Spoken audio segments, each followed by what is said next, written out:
The story of Irish whiskey is a fascinating tale of the rise and dramatic fall of its popularity and subsequent comeback in the last 30 years. In the late 19th century, Irish whiskey was the drink of choice across the world. International spirit merchants were selling 3 cases of Irish whiskey to 1 of Scotch. The Victorians weren't drinking Irish whiskey that had sweet and delicate flavours, as is so often reported.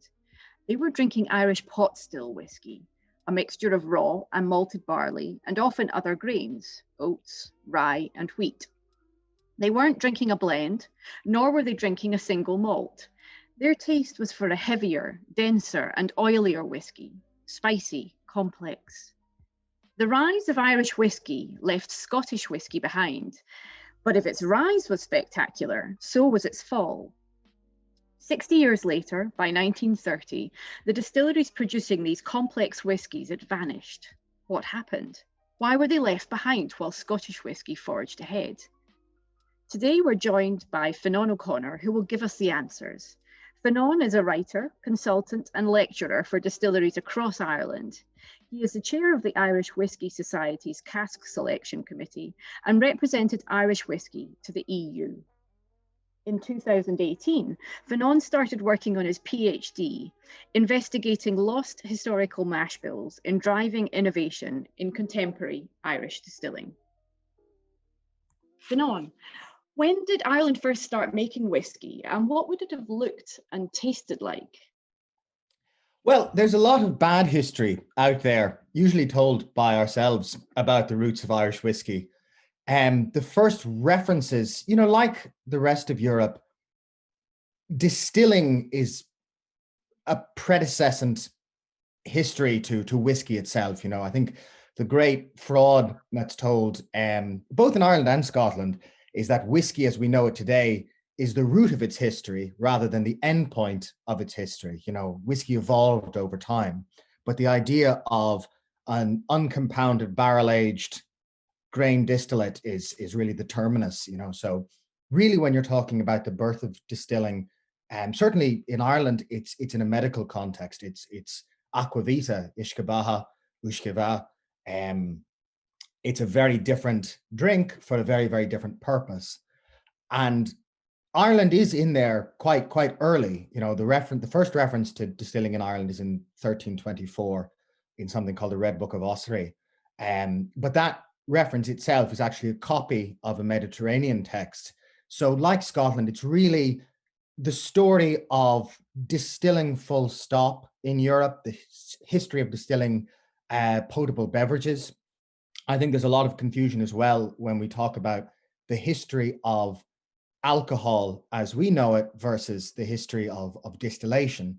The first distillations, whether they be in China or Hellenic Egypt, they're geared toward a different process, and it's not just that people made perfume or people desalinated water and then started, running ale and wine through it. The stills fundamentally were a different shape. They weren't capable of distilling low boiling compounds like ethanol. And it's really in the high Middle Ages that we start seeing people specifically distilling alcohol in the sense of ethanol, and ethanol to be drunk. And that really happens in Mediterranean medical schools, places like Salerno, Bologna, Montpellier, and then seemingly independently happens in the Middle East with Avicenna. And of course, the Mediterranean distilling tradition was itself the child of earlier Middle Eastern distilling. So when we first see a European context, we're looking at Salerno really around the 1100s and really the 1200s.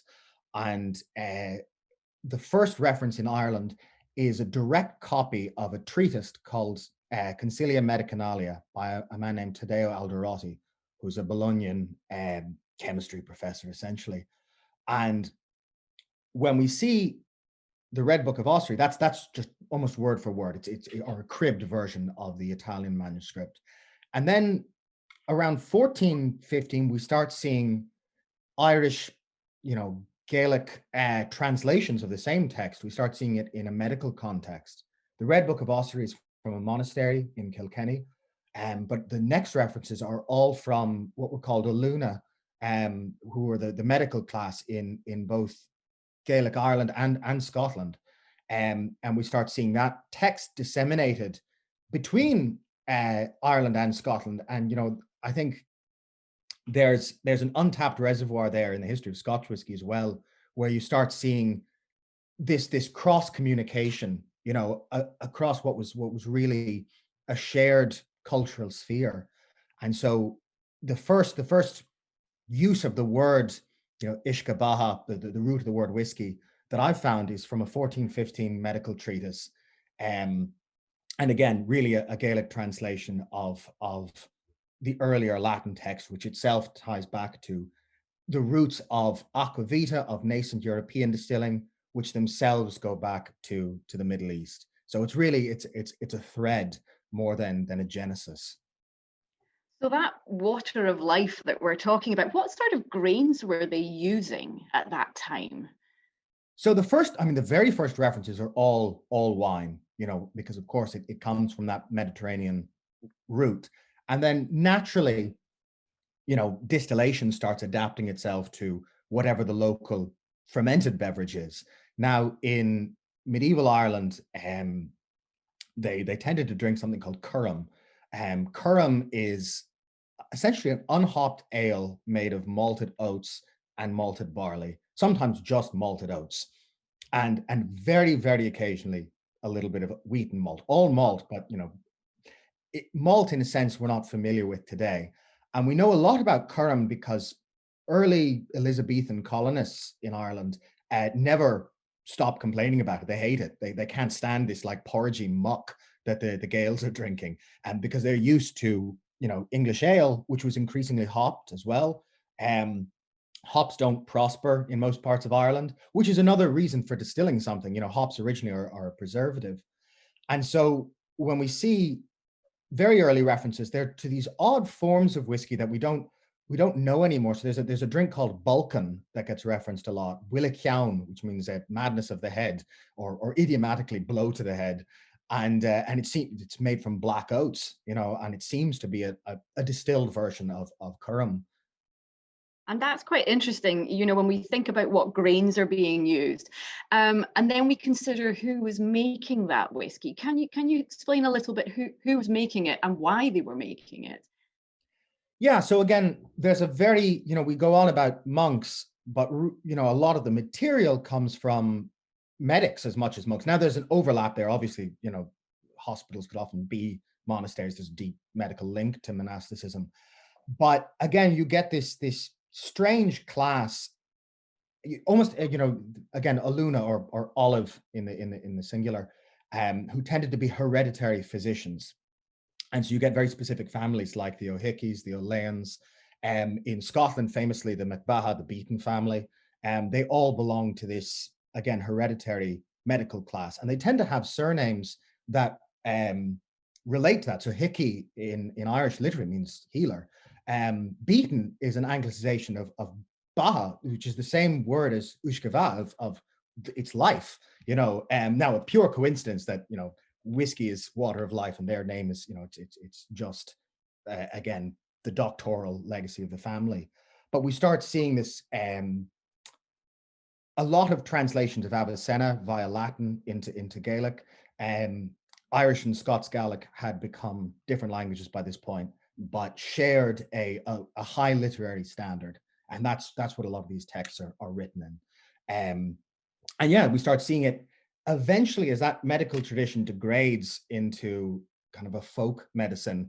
We start seeing, what might have been very acute references to, aquavita become, folk remedies essentially. Add honey and heather to something and it'll cure a cold. And so it becomes more popular and more folkloric. It kind of almost like there's two histories. There's a history of people who could read, and there's the history of people who couldn't read. And the history of medicinal, of monastic, early distilling, alchemical distilling, if we go far back enough, is the history of people who could read. And at some point, it becomes the drink of people who couldn't read. And that history is much more difficult to track. And I suppose, people are are growing their oats, growing their barley on their farms, and then they've got this problem when they come to the end of the year because it's damp. It's a damp environment in Ireland, as it is in Scotland, of course. And what to do with all these grains at the end of the year that aren't going to keep year on year? And so it starts to move into becoming production very much on farms, doesn't it? Yeah, I mean, it's a logical answer to the fact your grains are going to go off. And again, Scotland, outside of the kind of fertile belt, doesn't have the same success growing hops in the first place, which is why you wonder why you have an agricultural product that invariably centers around, pretty grim landscape. Most of the highlands in the west of Ireland are not great for growing things. And you wonder why is this the bed of distilling rather than the kind of more fertile, lowland areas or Irish East Coast. And again, it's a result of necessity, of hard necessity as much as anything. And yeah, you do have, I mean, oats, especially, before the introduction of the potato, oats were the cereal of the poor in Ireland, and continue to be a mainstay long thereafter.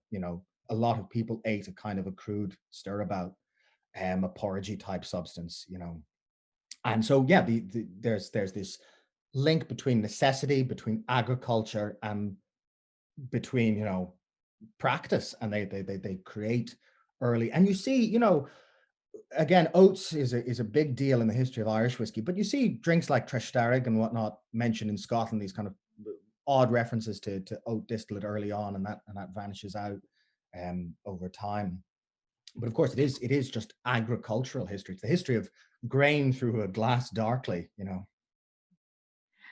So, when alcohol became subject to excise in 1661, there were two possible paths that distillers could take.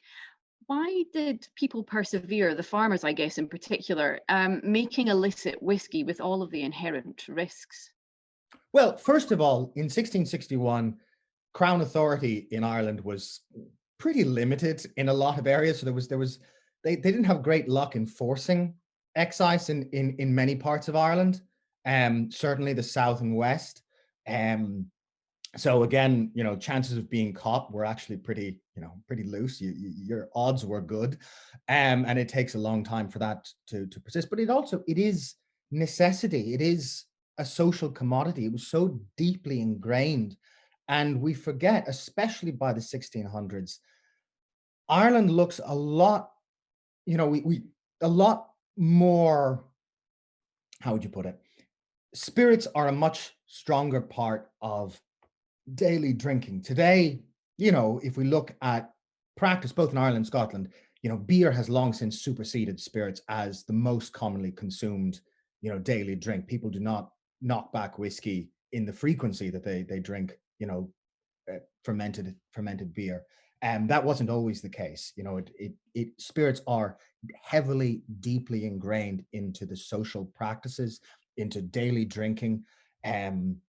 So they couldn't be got rid of, and for a lot of people, especially with the rise of widespread tenancy in Ireland, it's a way of paying rent. It's a way of making money. Not even making money, making ends meet might be a better way of describing it. So it just couldn't be stamped out. There wasn't really a choice when we look at what was actually at stake. Yeah, I mean, certainly here in Scotland, we very much hear of landowners almost encouraging the distillation of whiskey because if they don't, then they're not going to get their rent. And so when we have private distilling finally being banned in 1760, it essentially led to the birth of potteen. Now, could you possibly explain exactly what potteen is to me? Yeah, so essentially moonshine. A lot of drinks have flown under the black flag of poaching, over various periods of time. I mean, today there's still poaching made. Um, a lot of it, like in America, you see moonshine originally was made with corn and things, and now a lot of it is made with sugar. And same here, a lot of people just go to Londis and buy a bag of sugar, and that's the end of it. It's so easy to ferment. But historically, poaching would have been something like malt new make, really smoky malt new make, illicit distilling didn't have the same, requirements that commercial distilling had. There was no malt tax in force. There was no excise to pay. There was no still shape examination, all this stuff. So you just took grain, dip it in a river, let it, malt, and then away you go. The complex side of it is, again, you get that weird harkening back to drinks like Balkan, where a lot of it is made with more malts than barley. A lot of places like Donegal, oats are a survival crop. They prosper in really grim terrain, where say wheat needs relatively good conditions to thrive. And barley is the best in terms of just producing alcohol, diastatic power. But malted oats are not that far behind. So again, we see these weird mixtures of smoked malted oats, smoked malted barley. It just made sense to turf dry everything. But it's the same shared history. Another word for potcheen used to be Inishowen, and Inishowen is the name of a particular peninsula in Donegal that was infamous for producing it. But people start referring to it as Inishowen, regardless of whether it's made anywhere near Inishowen. Um, and Inishowen, it's funny. I was reminded, I was on Isla not too long ago, and Jim McEwen reminded me that they conceived Donegal from Isla, from the Western Rin. And you see there's even folk songs about the transporting of potcheen back and forth. So there is this weird connection, and it's not surprising that what they were drinking would have looked like a kind of a homespun, iliac equivalent. And there's kind of a misconception going around, I think, quite a lot just now that, potteen actually was made from potatoes. But we're seeing a bit of that today, is that right? But that really didn't happen. Yeah, I mean, you could write a whole PhD on the persistence of that myth. It's, potatoes are not very good at making alcohol in the first place. Usually you have to mash other things with them to get kind of critical, fermentation. Huge waste of a valuable food crop.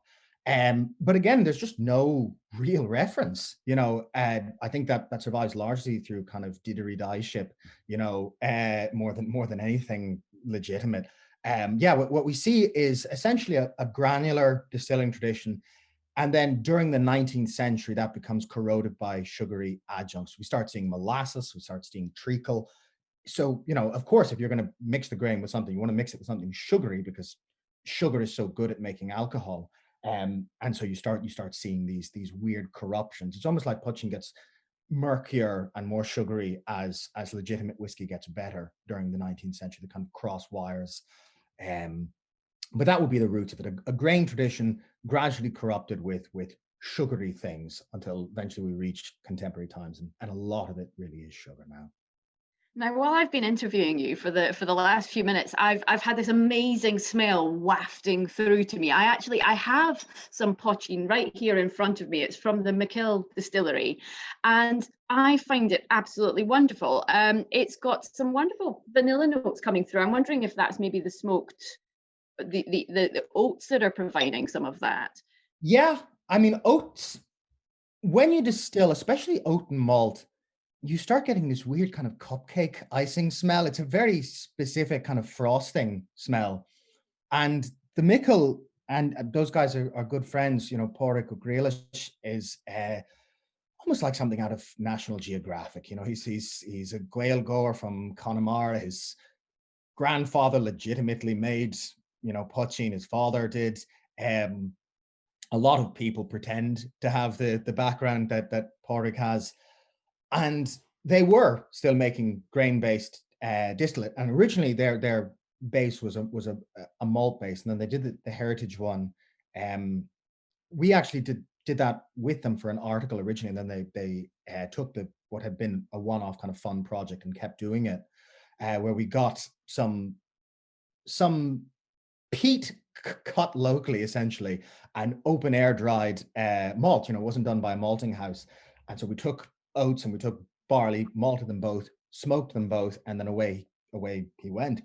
And that particular one is a mixture of 80% peated malted oats or malted barley, 20% peated malted oats, which would be similar to, again, you see that weird mixture of malted barley and malted oats that goes right back to the genesis of Irish distilling, but it moves from oats being the major player in the early stuff with, again, like Balkan, toward potching, in which case oats become an adjunct. They become something you add to malted barley.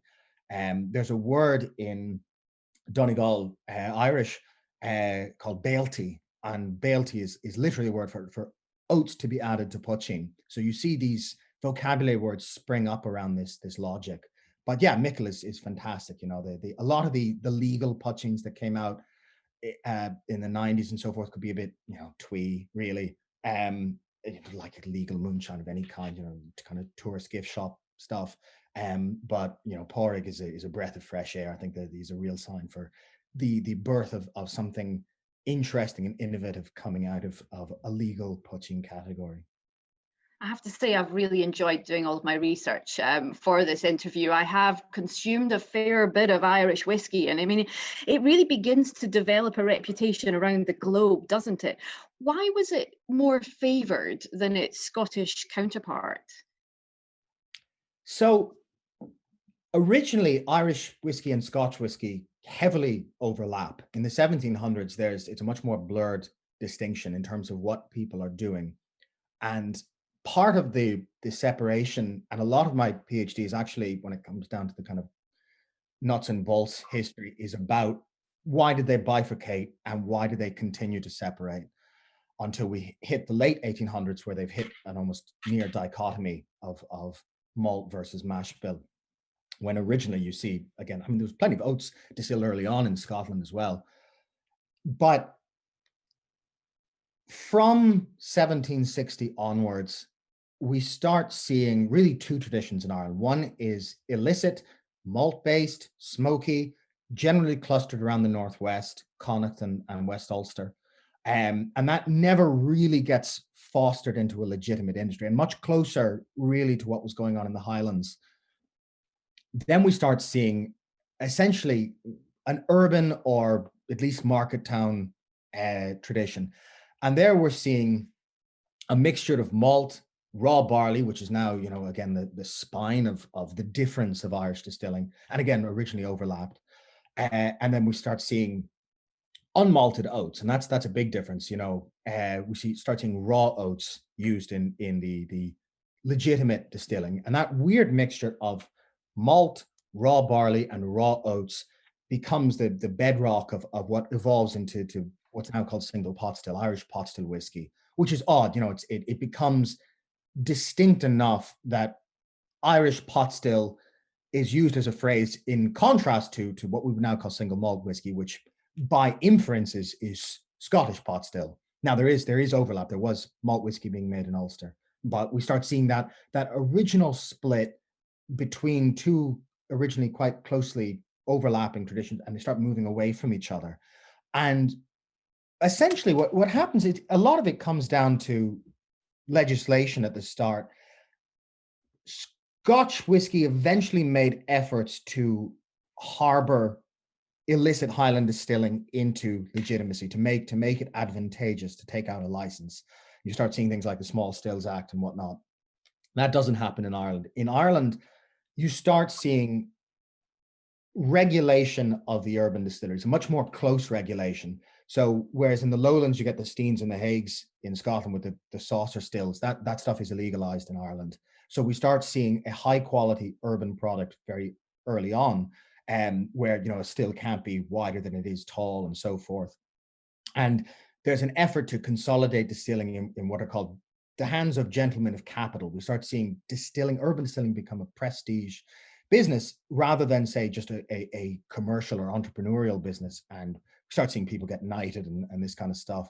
And it fosters this very specific, increasingly unpeated style of distilling, and it becomes, in a cronyist sense, clustered in the hands of these gentlemen distillers. But the side effect of that is their product is very, very high quality. It favors, Phylloxera helped Scotch as well, the decimation of cognac and brandy of any kind. But what these Dublin distillers, and to a lesser extent Cork and Midland Canal side distillers are making is a dense, robust product. It's not particularly smoky, and yet it has this brandy-like appeal. It's quite a heavy drink. It's quite oily. It's quite viscous, but it has that sweetness from the oats. It has that cream from the oats, and then it has that viscosity from the raw barley. It gets this strange kind of ginger from the raw barley as well, which is quite a strong trait of single pot still now. And then of course you get estery sweetness from the malt as well. So that maturing in sherry cask creates a very palpable alternative to brandy. You know, and it's only later that blended Scotch starts to make inroads into that. But originally, say the 1860s, the very beginning of Phylloxera, Irish pot still has really hit its stride, and it kind of fills that space. Whereas Scotch whiskey is divided between Highland distilling, which is very smoky. A lot of people might not take to it. Column distilling, which can be rot gut, or at least, highly dubious blends in the early years before the kind of big blended titans start consolidating things. So there's a lot of inconsistency in what you might ask for when you ask for a Scotch, whereas Irish whiskey, partly because it had drummed out alternatives that, this smoky potching was never really given a chance. When you and again, there's a myth that the Irish turned their back on the column still. Now, in reality, Belfast and the north, the industrialized northeast, had quite a strong column distilling industry and quite closely related to the lowland column stills. A lot of product is sent back, but at least in terms of prestige gentlemen distillers, they're very vocal about rejecting blends. So you get a drink that is quite reminiscent of the heavier, snifter filling prestige beverages, and B, it's very reliable. We just put a pin on the map then, Fionnán, just when things started to change. We have the 1823 Excise Act, don't we? And the 1815 government tariff on imported grain. And that really is when we start to talk about these gentleman distillers. Am I right? That change this style of whiskey? Yeah, absolutely. And of course, 1823 is a big act for the history of Scotch whiskey as well. When you look at distilling legislation, remember, Ireland wasn't part of the United Kingdom. I mean, what was then the Kingdom of Great Britain. After the Union of England and Scotland in 1701, you start seeing efforts to consolidate legislation, and then Ireland only joins the Union in 1801. Sorry, 1707 for Scotland. 1801 Irish Act of Union. So we start seeing legislation apply equally to Scotland and Ireland. So the 1823 Act affects both. But before 1801, Ireland has very different laws. So it had already kind of changed. But one thing that affects both quite heavily is, during the early years of the Union, or the Irish Union, Ireland switches radically from pasture to tillage. Because Britain becomes a net grain importing country for the first time in its history, due to rising population, at almost exactly the same time that Napoleon puts an embargo on European grain getting to Britain. It's a very hostile act to try and starve Wellington out of hostilities. And parts of Ireland that are not great for growing grain become switched from pasture to tillage artificially. And then Battle of Waterloo, the embargo falls, Irish grain prices fall through the floor, and we start seeing, hand in hand with the 1823 liberalizations of distilling legislation, we start seeing this boom. And on the back of that, we also see a lot of, landlords in the House of Lords who are very worried about the falling price of grain. And infamously, they pass something called the Corn Laws, and corn in the original sense of things with a kernel, grain, full stop. But the Corn Laws are protectionist legislation, artificially keeping the price of grain high. They were very badly received. There was rioting in London, because it's artificially inflating the price of bread. It's a really terrible idea. And that unfortunately has, disastrous implications for Ireland much later. I mean, it was never a good idea, but when the famine hits in Ireland, it really becomes an appalling state where you have grain artificially expensive, and then it's exported because it's a valuable commodity. And on the back of the famine, Robert Peel gets the Corn Laws repealed. He gets them taken away. So you have this weird agricultural history in the background. And for instance, when the Corn Laws are done away, funnily enough, there's a flood of corn in the sense of American corn coming into the United Kingdom because it suddenly becomes dirt cheap. And we start seeing column distillation, both in Ireland and Scotland, really rocket off because you have mass grain coming in at the same time that there's machinery that's capable of processing it in mass. So they're all tied together in this kind of shared space, but you do get that weird blip in the middle where, again, through exclusion, through liberalization, we start seeing gentlemen of capital control Irish distilling. And we start seeing the birth of, a tradition that is more and more open to discretionary practice, to someone picking a mash bill. The final hit is in 1855, the malt tax is repealed for spirits. And so you start seeing malt contents rise in Irish pot still, or at least diversify. So again, you're seeing one by one that are more, the tradition is almost molded by early legislation and then allowed to grow through the liberalization of legislation. And we start seeing a specific mash bill in particular come about, where we're looking at, say, 75% split between malt and raw barley, usually half and half in the case of Dublin, and maybe lower down the countryside. And then we start seeing in tumbling order, say 15 to 20% oats, 5% wheat, and then a very, very small sprinkling of rye. So we start seeing these emergent practices, or we see a split malt and raw barley and small oat and adjunct mash, or we see malt, raw barley, and say about 30% oats, which is the oldest of the three mash bills, this kind of heavy oat and adjunct. So we start seeing this flowering of, again, discretionary practice. And that goes hand in hand with lengthier barrel maturations, which of course are made possible by, the 1823 Act. And of course, there's a few liberalizations that follow very quickly in its wake. But one of the key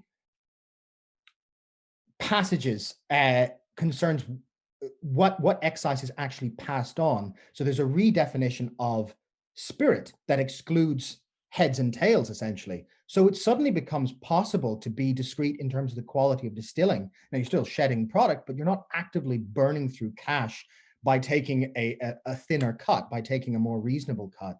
So we start heads and tails, the start and the end of the run, where you've got the less exactly desirable flavors and the more noxious substances.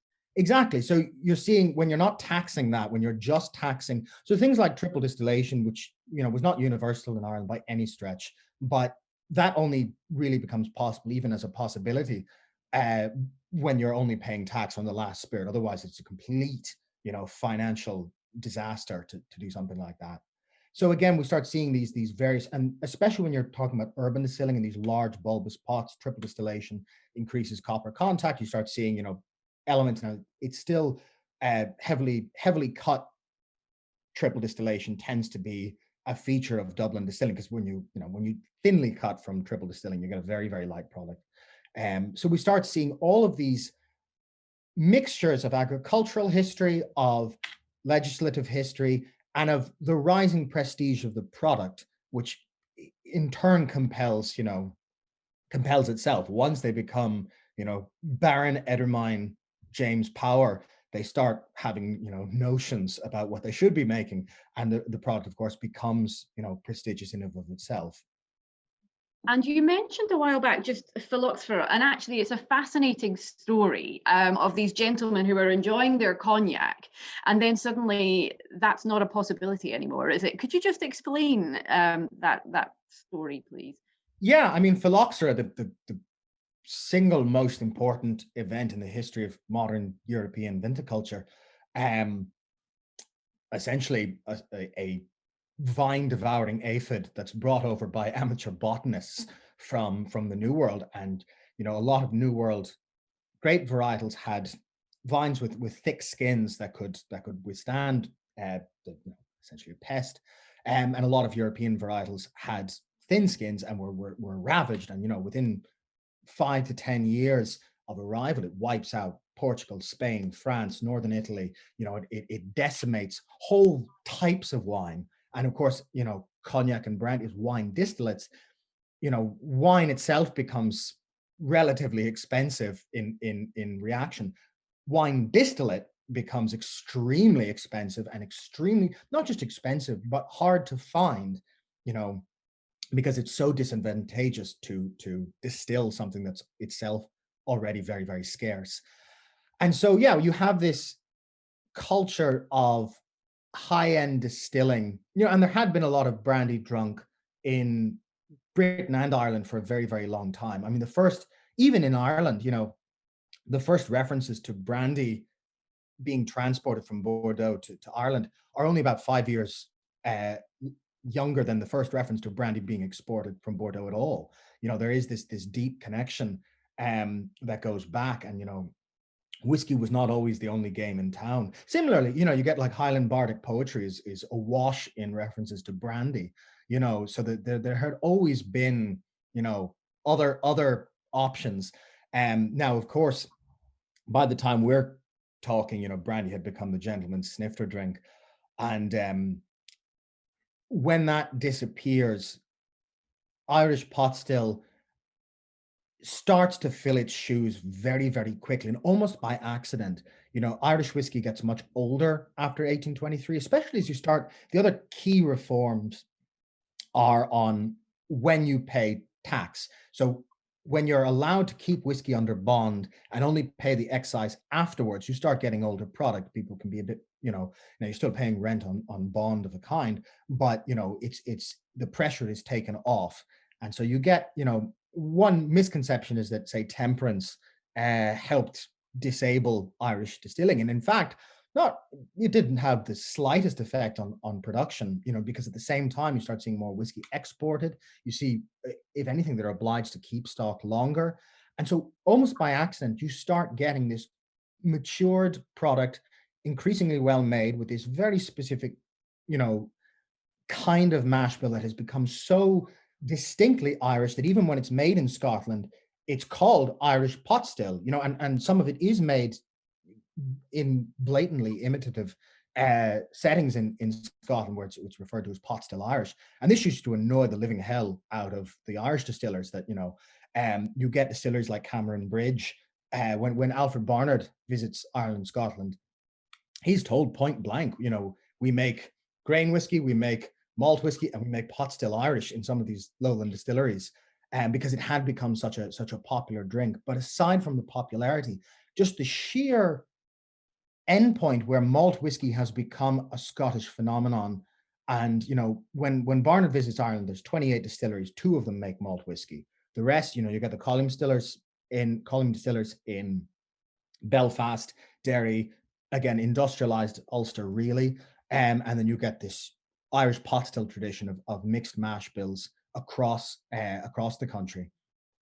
So they have become distinct in a sense, and even Bushmills and Coleraine, which are the 2 malt distilleries, frequently get referred to as using the Scotch practice. So again, they've almost by accident meandered into different identities, and yet even then they're a little bit blurred. And this almost by accident seems to happen as well with maturation. I mean, it's remarkably late, actually, that people begin to realize, well, wait a minute, if we leave this new make spirit in a cask for longer, actually we get a really rather special flavor coming through. When did they realize that maturation actually could change their product?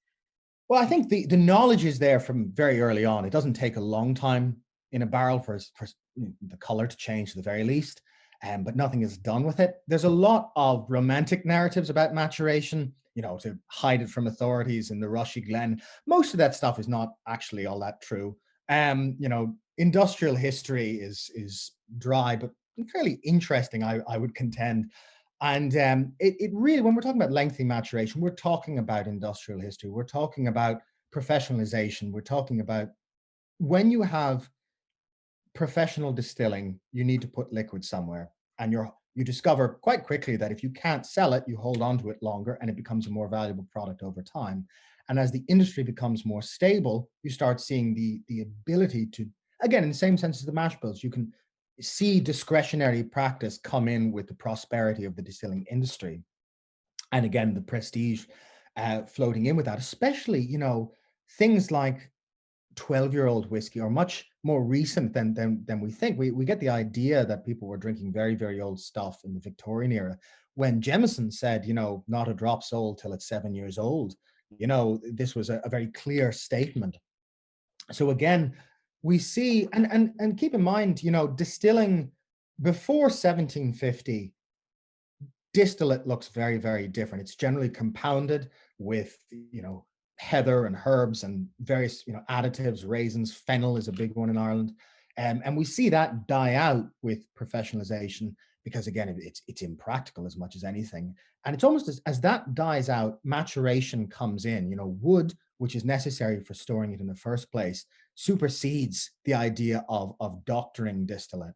And when that switch happens, we then start seeing maturation going up steadily, at least among uh, the top tier of distillers. And then we see it come, and even in the late Victorian era. I mean, you know, again, both in Ireland and Scotland, we love to go on about, not a drop sold legally until it's at least 3 years. But that wasn't born from distillers. That's hard legislation. That was Lloyd George enforcing, essentially trying to stamp out the column still industry because there was so much young product on the streets, and he was making life difficult for them. And actually, it was embraced with open arms by prestige pot still distillers in Ireland, by malt distillers in Scotland, as a way of bolstering their odds against an industry that was far more capable of producing mass liquid that they couldn't compete with. And we start to see this real sense of community coming through, don't we, with distilleries? I mean, in Scotland, we see that whisky distilleries very much an integral part of the community, particularly on Islay, actually. So you see distilleries in the 1800s with their own school, their own football team, all centred around the distillery where everyone worked. Did we see the same things happening in Ireland? Yes and no. So because rural potching never gets given a shout, we don't see something similar to, say, Islay, where you have a very rural community reliant on distilling. I mean, you look at parts of the Highlands where the towns exist because of the distilleries. In Ireland, because there is that originally artificial trajectory towards market towns, the towns are already there. But even in places like Tullamore, the distillery becomes the main employer. It brings electricity to the town eventually. There is a sense. Even in an urban context, you certainly get a sense of community, and it tends to be one of the better sources of employment. The idea of the company man, whether you be a cooper or whatever, that they'll look after your family after you're gone, and these kinds of things is kind of paternalism. Now, still hard labor, and in Victorian conditions, but certainly in comparison to the other jobs on offer at the time, much more stable and much fairer.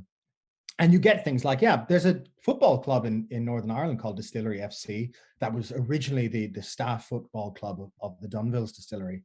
So there is that sense of connection. Even, say, Powers Distillery in Dublin, down the Powers had deep ties to Wexford, down the rural southeast, and they would bring up staff from Wexford for the distilling season and send them back home again. They built cottages. They built an entire village.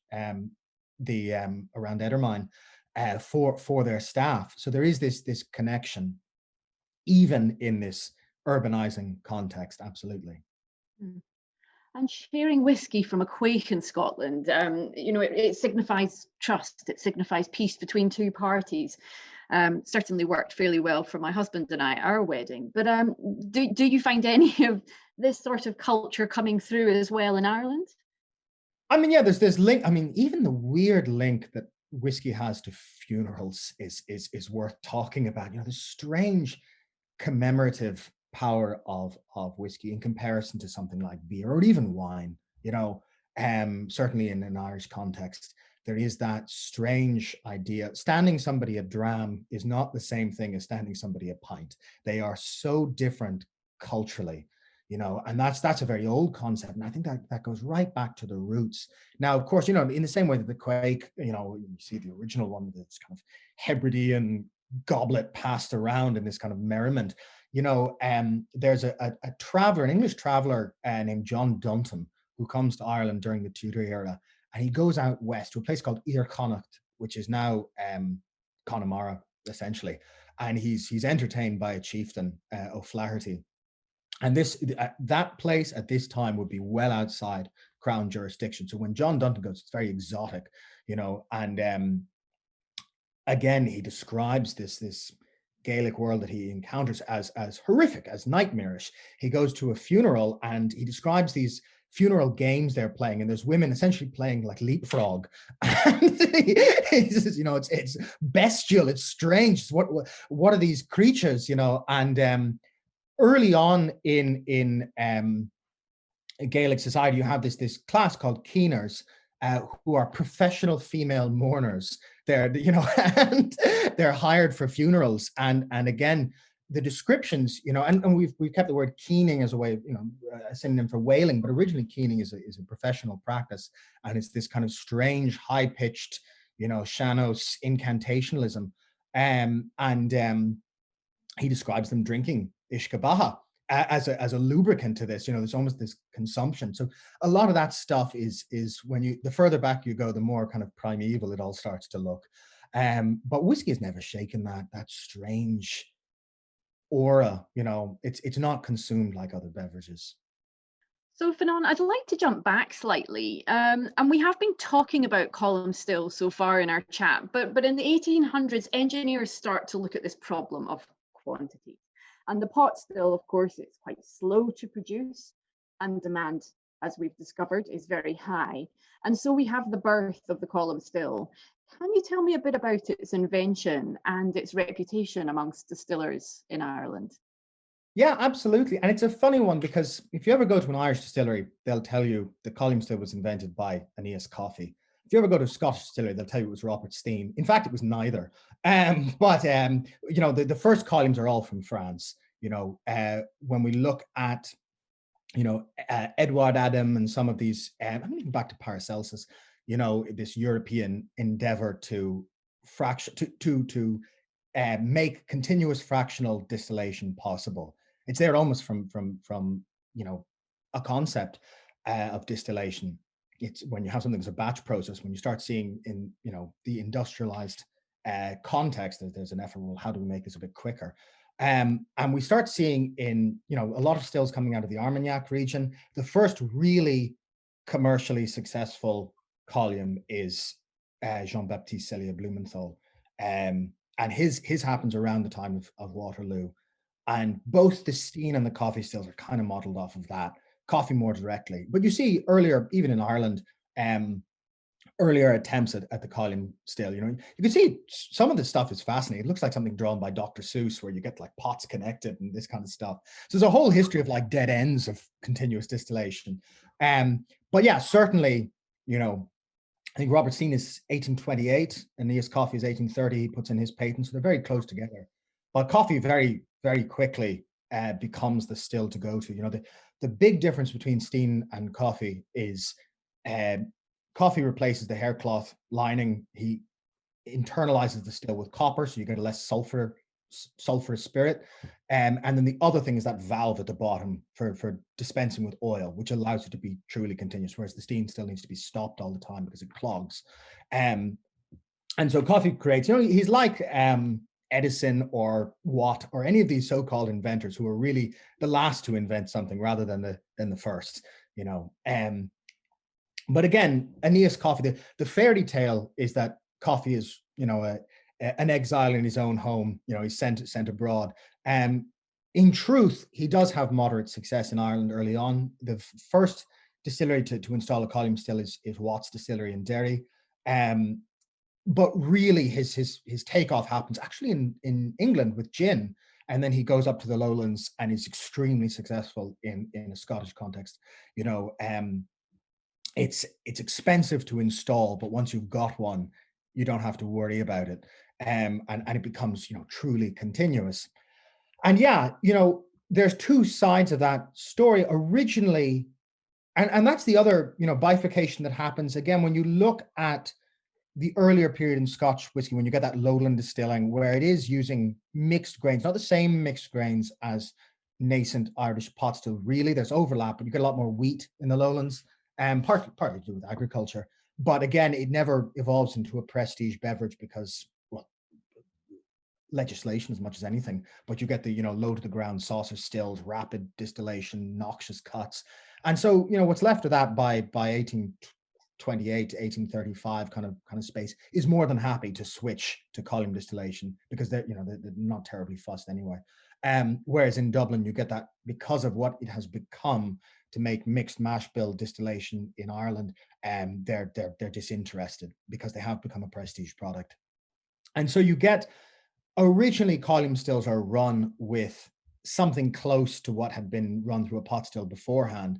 And then hand in hand with the repeal of the Corn Laws, you start seeing maize flooding into columns. You start seeing American rye. There's a whole weird history of American rye distilling, or of Irish columns with rye flooded into them. And even in Scotland, you start seeing some rye, The industrialization allows suddenly all these grains to flood in that you couldn't have before. Absolutely. So it becomes a weird, and again, the Corn Laws in an Irish context are really talked about in relation to the famine. But in a British context, it's as much to do with the rise of free trade. I mean, The Economist magazine was actually founded by free trade economists who disagreed with the Corn Laws on principle. So, there's a whole other history of free trade and its emergence and a globalized sourcing network. And that fits hand in glove with, the column still industry, which is itself a strongly industrially rooted, concept. And you start seeing just the sheer flood. I mean, even stuff that was run through columns that wasn't meant to be whiskey at all. You get methylated spirits, on which you didn't have to pay excise. So you get, huge, and then of course the just sheer bulk of column still whiskey or of column still spirit from both, Belfast and the urbanizing Central Belt in Scotland, going south to England to be rectified into gin, huge quantities. It was never intended to be whiskey at all, but it overlaps with the whiskey history, So they exist side by side. But then similarly, the old name for what's now called single pot still in Ireland is Irish pure pot still. Now, you can only be pure anything when there's an alternative, so even the prestige, the old stories that there was Irish pure pot still and then the column still comes and they reject it and that leads to their ruin. But they kind of grow up side by side because when you have pure something, you need an impure alternative, even if that be blended whiskey as much as anything. So then actually it's maybe worth just giving a definition for then what pure pot still whiskey is. What kind of proportions of grain must it have? It's funny because it's only in 1908 when you get the Royal Commission that there's a sustained effort to try and nail that concept down. In the same way there was a sustained effort to nail everything down. What is whiskey? First the Islington case and then the commission itself. And you start seeing distillers in Ireland say if you run maize through a pot still, it's not Irish pure pot still. These hard definitions. And what James Talbot Power and Andrew Jemison, who are the two big proponents for Dublin pot still. And keep in mind, original Powers, even Powers from the 60s is pot still rather than blended. And there's now a single pot still Powers range, but old Powers pot still is treated almost the way people talk about Port Ellen or St. Magdalene, one of these kind of dearly mourned old Irish distilleries. And it made a very, very leathery, very heavy product and very tobacco-y. And so a lot of Powers, more than any of them, were firebrands. James Talbot Power says that all column still whiskey should be illegalized. Blended whiskey is fraudulent. The whole thing, they make no compromise whatsoever. And on top, and they lose that argument, but on top of that, they do make an effort to define Irish pot still. And the solution they put forward is, again, about 4/5, malt, raw barley, and then in tumbling order, oats, wheat, and rye. And then they're asked, can you allow up to a third non-barley Adjuncts and power says, yeah, or Andrew Jemison says yes, absolutely. So there is this idea. It always really floats around this kind of third each way: malt, raw barley, uh, the three traditional adjuncts. They're all very keen that maize doesn't belong anywhere. And then with some of them, you get closer to, say, 40-40 for malt and raw barley, and then 20% other stuff. So again, it's this like gelatinization of originally a very loose concept, and then you start seeing, a proprietary definition. But of course, they don't get their way. The column still is not illegalized.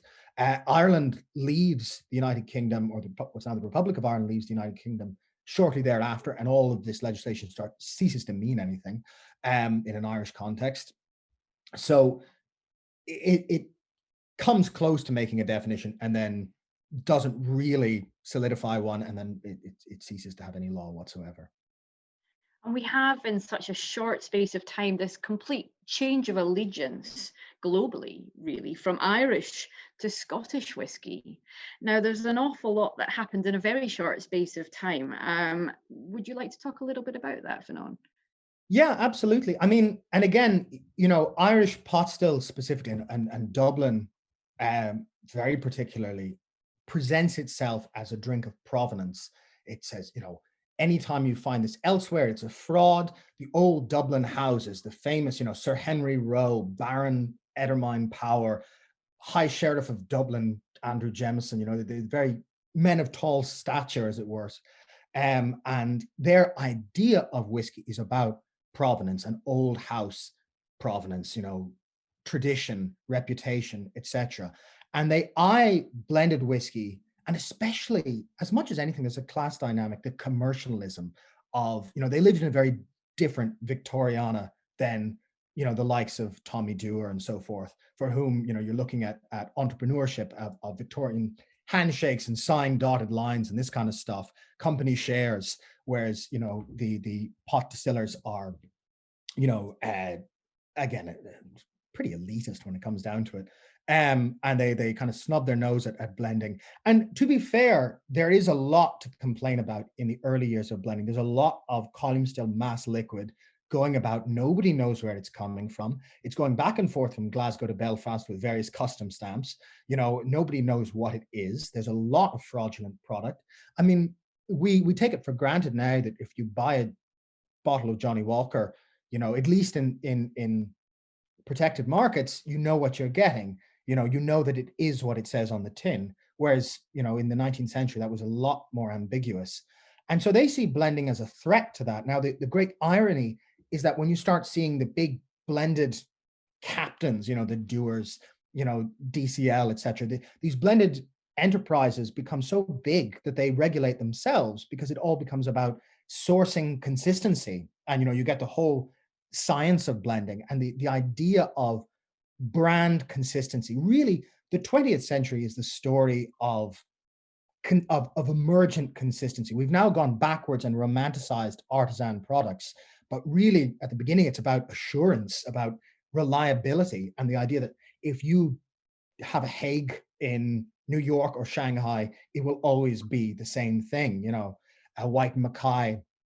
And so it's really the story of the transitioning between an idea of whiskey that was grounded in provenance to one that is grounded in commercial branding, in brand consistency and reliability, in the spending power of an increasingly prosperous middle class, as opposed to, say, the sheer flood of column still juice into the urban poor in the early years. And that continues in at the same time, hand in hand. There's loads of cheap stuff. There was a lot to complain about. Really, when we look at Ireland, you have in Belfast massive column stills, Connswater, Avonale, Dunvilles, who also had pots, but this big powerhouse. But there's a failure to cooperate, and when you see the kind of showdown in 1908, of course, Andrew Walker does his tour of the Highlands and kind of sweet talks the Highland malt distillers into saying, we're your customers, not your threat. We need your product to flavor our blends. And you get that infrastructure built in Scotland that, persists to this day. But that doesn't happen in Ireland. You get the pot still pure essentially telling the column distillers to jog on.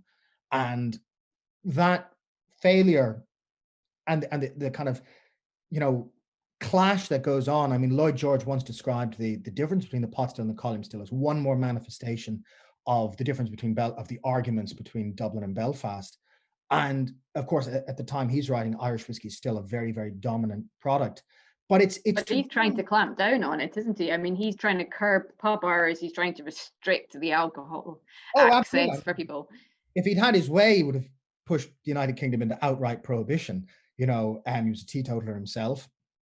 But you see that switch go on not just between Irish whiskey and Scotch, but between entire commercial ethoses in transition, and Scotch leaps on one successfully, and Dublin is left behind. And then, of course, when you start seeing blends that are both reliable, they're accessible, they solve a certain problem of consistency that Scotch whiskey found itself faced with in the Victorian era.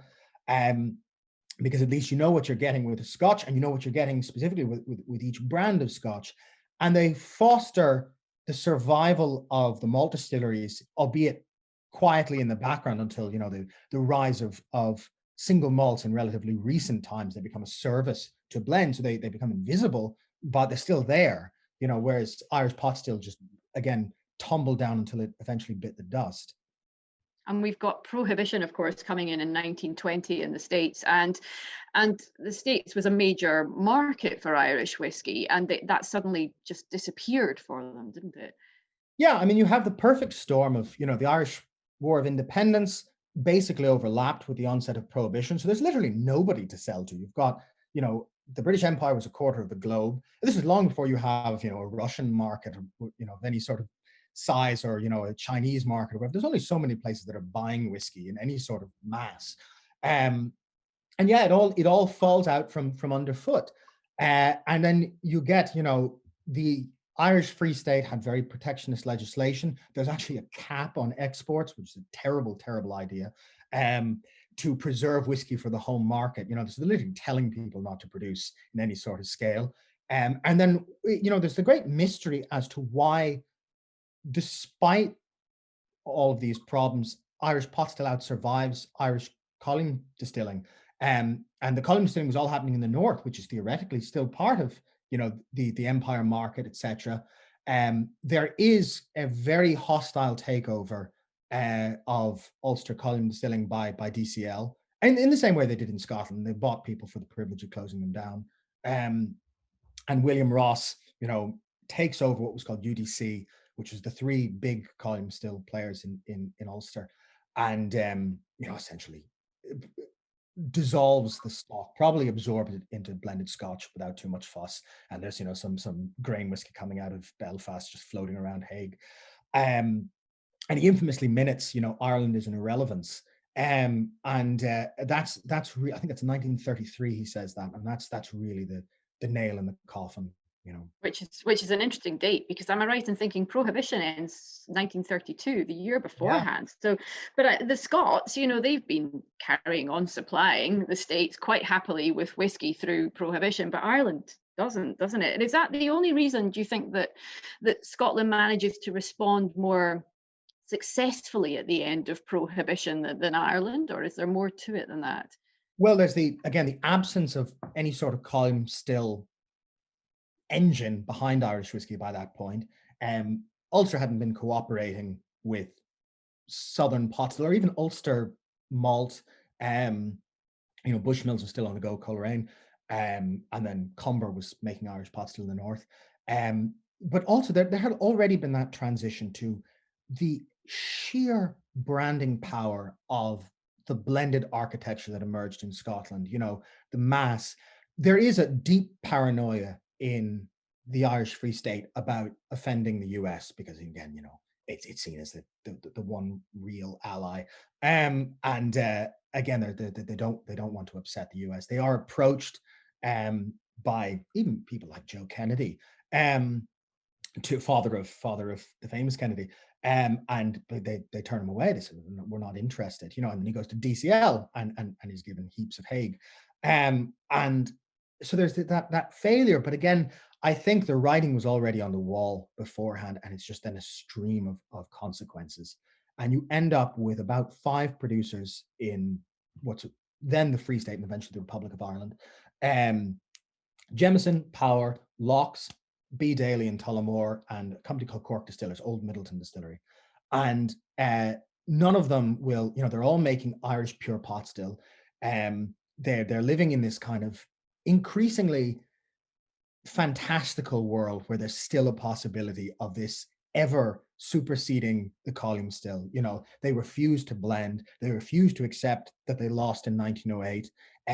There's an argument in Irish Parliament where it's even, the idea is even floated that the whole thing get nationalized and they get bullied into using column stills. The phrases, while they live in this cloud cuckoo land, the Scots have swept the decks with their blended products. And so there is this idea of, it's just they were living in Neverland.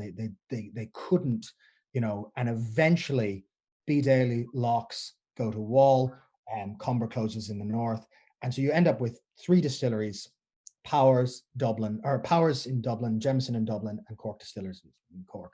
And they form IDL together in 1966 and heartbreakingly accept blended whiskey, and they bring in, it's almost, even then, none of them can really bring themselves to it. They hire a essentially CEO when IDL is formed to keep anyone from being upset that Powers took over or Jameson took over.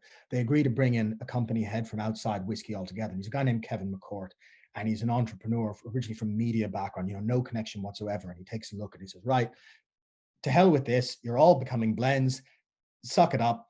And they then, he says, we're closing all the old distilleries, we're building a consolidated facility and that's capable of making diverse products at various price points. And we're going to peg, right, this will be the prestige one, this will be the international seller, this will be this will be that. And that's from the bedrock of that. And that almost certainly saved Irish whiskey from sheer oblivion.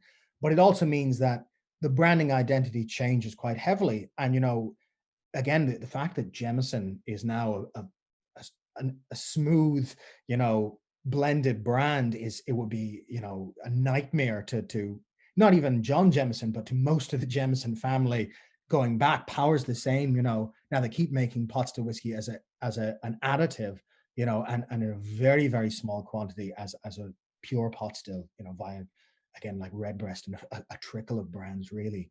But yeah, there is that weird, they survive when they finally get the message, but that takes till the 1960s. And then we've got Pernod Ricard buying out IDL, Irish Distillers Limited, in 1988, and things really began then, didn't they, to get back onto the up. So was that around about the right date that I suggest for Irish distilleries really beginning to claw their way back into the market? Yeah, it becomes, and you're dealing with a monopoly, because by that time, in 1972, IDL take over Bushmills and they become an all-island monopoly. And you look at Bushmills today, the grain whiskey that goes into Bushmills blend comes from Middleton. So even though they're not part of the same company anymore, the whole infrastructure is based around the kind of formation of even the name Irish Distillers presupposes monopoly. But even as a company in the early days of IDL, they're floundering. They can't get the support, etc. Kevin McCourt, again, the same CEO, very cannily injects the company with 15% from Seagram, and he says it keeps the sharks at bay, keeps them from a hostile takeover when there's one giant that has a small share. So there's, but they're playing kind of guerrilla warfare, even trying to stay afloat. And it is when Pernod take over that there is, and there had been talk of a hostile takeover by another major drinks company.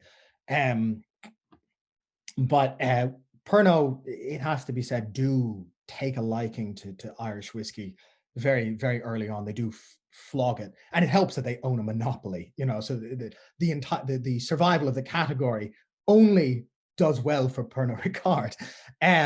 And you start seeing in the 90s, with this new blended identity, triple distilled for smoothness, unpeated. They have these slogans which are almost by accident. But they were enormously successful. In 1995, I think Jameson breaks the 1 million case mark. And it starts growing very quickly from 1995 onwards. I mean, Irish whiskey has been the fastest growing spirit in the world for 20 years. Now, it grew from a microcosmic, starting point. It was very easy to be the fastest growing when you're coming from nothing, but it has, exploded, and it has continued to explode. And a lot of that is, again, and it has rapidly diversified in the last, 10 years. But for a long time, that success story really is the story of Pernod Ricard's handling of Middleton. And one by one, the brands get shed. They sell Tullamore Dew to Cantor and Cochrane. They sell Bushmills eventually to Diageo in 2005, I believe.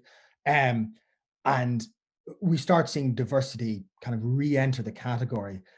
The big one is the building of Cooley in 1988. John Teeling becomes the only other option from IDL, and he starts making a peated product. He makes malt products, double distilled products, single grain whiskey, and that's the beginning of diversity. But the commercial success is really the story of the fantastically managed flogging of Jameson, if we bring it down to brass tacks.